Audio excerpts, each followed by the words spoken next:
Tupac Shakur passing case has been getting reinvestigated by the police. With updates in technology over the last 2 decades, it's been making the police's lives a lot easier on finding new evidence in this cold case. One investigator even has a theory that Tupac is still alive, where he reveals that Tupac was originally an industry plant in the music industry, having a job of stopping the beef between the red and blue street teams. What did you find most fascinating about the alternative history of Tupac?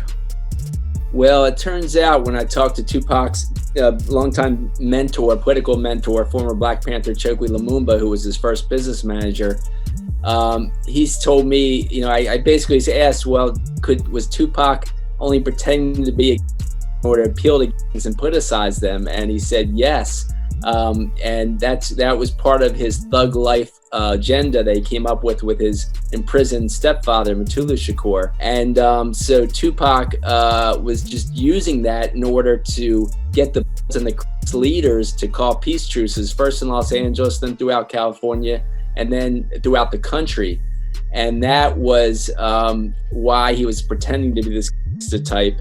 And really, he was just an intellectual prodigy. Then with the plan obviously not working, with the two teams still rivaling against each other, causing so much crime in certain areas, Tupac Shakur would then suddenly pass. Snoop Dogg would then even be asked to react to the investigator's interview, when suddenly Snoop would claim that he was supposed to be in the BMW with Tupac and Suge Knight on the night that Tupac sadly passed. You were with Tupac, though, in regards to Tupac, I heard a story. Did you give him different advice that night on where to go?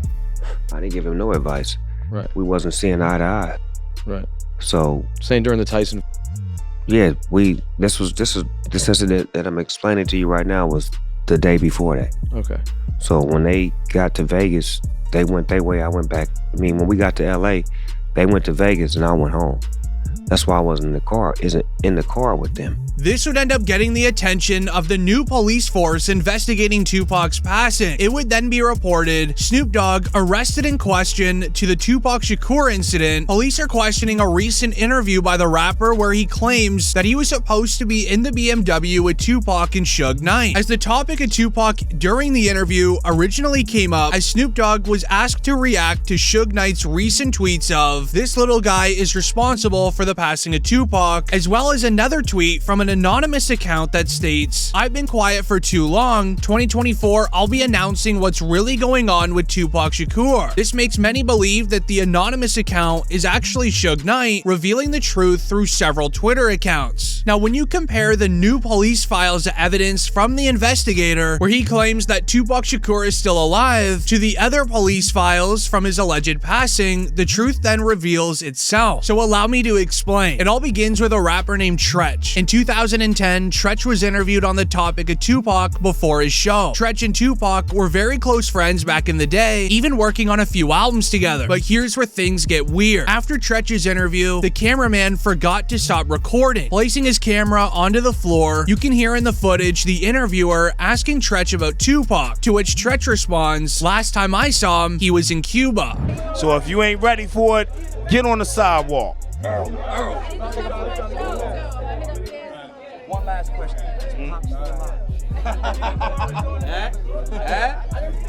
Nobody knows. Y'all good? Yeah, we good. Thanks a lot, man. We good. Then just 3 weeks later, another video would be released to a news website showing a video with Tupac supposedly chilling in a parking lot inside of Cuba. Zoom in. That's Pac, man. He with the outlaw.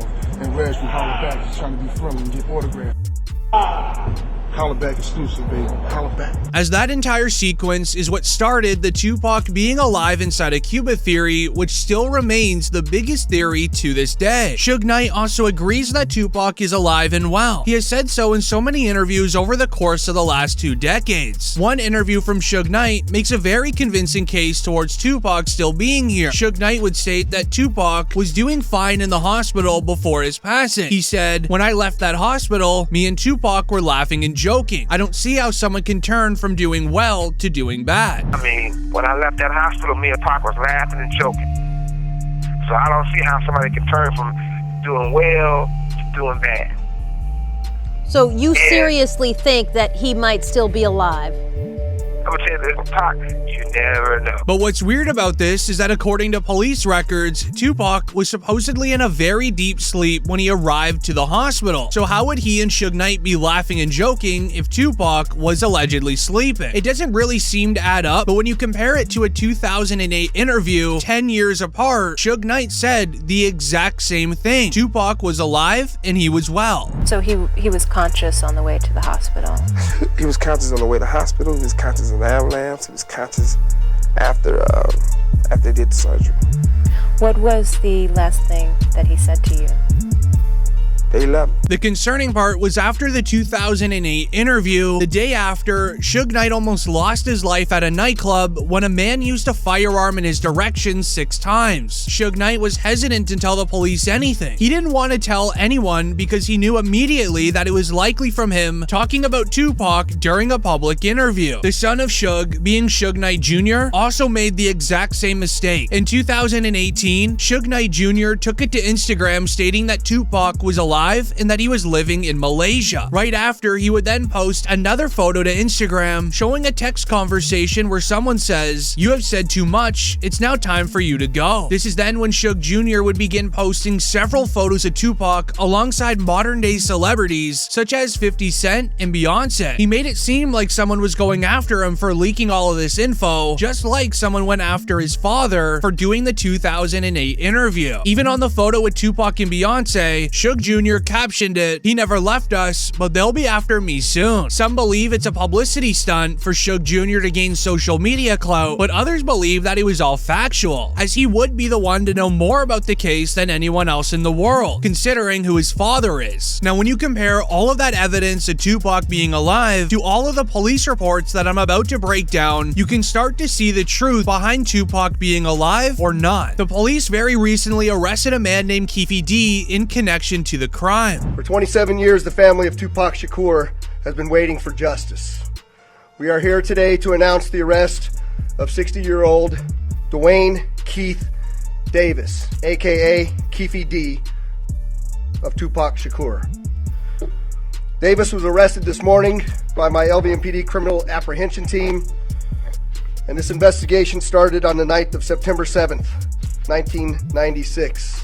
It has taken countless hours, really decades, of work by the men and women of our section to get to where we are today. As on September 7th, 1996, Tupac was in Las Vegas with the head of his record label, Suge Knight. The two were off to the MGM Grand to watch a Mike Tyson match, as after it was over and they were trying to leave, they ended up spotting an op in the lobby of the hotel, which then started an entire brawl inside of the hotel. Suge Knight and their entourage went to the Mike Tyson at the MGM Grand.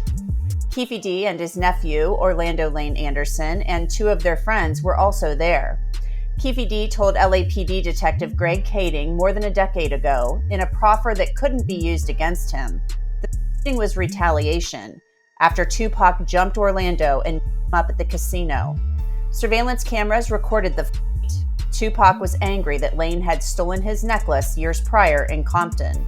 Tupac, Suge Knight, and the entourage left the casino quickly. Security would end up breaking up the altercation between Tupac, Suge, and the ops. Tupac and Suge would then go back to their hotel to change, then going off to a club at around 11 p.m. While the two were driving there, listening to very loud music inside of their BMW, things would then go down right in the middle of the street. Knew about Tupac's concert at the Club 662. Members, including Orlando and Keefe D, jumped in their white Cadillac and started cruising the strip looking for the offender. Before long, they finally spotted Tupac's caravan. At the intersection of East Flamingo Boulevard and Koval Lane, the white Cadillac pulled alongside the black BMW with Suge on the driver and Tupac on the passenger seats. The back window of the Cadillac rolled twice in the chest, once in the arm, once in the thigh. The aftermath of the incident has been a mystery now for over 2 decades until now. The police this year investigated a very concerning interview by Keefe D on DJ Vlad's show. During the interview, it begins with Keefe D detailing the moments of finding Tupac and literally pulling up on him. And Bubble Up was the driver, and Baby Lane and Freaky were in the back seat. We was just all in the car together. Okay. This was the white Cadillac. Yeah. So you guys are driving around, and then you hear these girls say, "Tupac, Tupac." Got to the light. We was supposed to go drink. and he happened to be hanging out the window. He's hanging out the window like he was in a parade. Tupac. Yeah, he was. So what happens next? You said that as you're driving up towards the BMW, with Suge driving and Tupac in the passenger seat. The crime of Tupac has been a mystery for over 2 decades. This is why DJ Vlad was very skeptical on what Keefe D was saying and almost didn't even believe him at first. Keefe D would then share proof that he was literally there at the scene. He would end up sharing a never-before-seen police interrogation on the night of the crime. Lane starts you say Suge looks over, he sees you? Yeah. He looks right at you? Yeah, he looked at me. Okay. When he looks over at you, and then, Tupac's busy getting evidently, the story is Tupac's trying to either get out of the line. back seat or something. Yeah, what do you see happening inside of their car? I seen him going Suge head. I thought he was. So Orlando across Dre? He leaned over on the window. We rolled down the window. As Keefe D is releasing this footage for the first time ever, announcing that he was at the crime scene inside of the car and even made eye contact with Suge Knight. However, what he said next was the most concerning, where he would state that Tupac was allegedly reaching for his firearm, which is what started the entire incident. You said that as you're driving up towards the BMW, with Suge driving and Tupac in the passenger seat, and you said that Tupac pulled out a... It looked like he was reaching, yeah. Yeah, it did. Okay. Yeah. Did you actually... No, once he got the reaching, I got the ducking. So, someone from your car... That's what happened. ...started at Tupac and Suge. With it very clear that Keefe D was at the scene of the crime, DJ Vlad would then ask Keefe D what his official reaction is to the entire incident. The police would then end up even storing this inside of their files, as it shows Keefe D's actual true emotions. Yeah, I hate that happened, dog. I really do, man. Cause it took a lot of people's lives, dude. I hate that happen. Probably to God. I feel that was wrong, man. It was just wrong, purely wrong. You know what I'm saying? I wish it had never happened. You know what I'm saying? That's my opinion on it. Wish it never happened, dude. You know what I'm saying? I lost my Colombian plug. You know what I'm saying? Been having the feds up for 15 years. Couldn't do nothing. Couldn't catch a break, bro. You know what I'm saying? And I did time behind.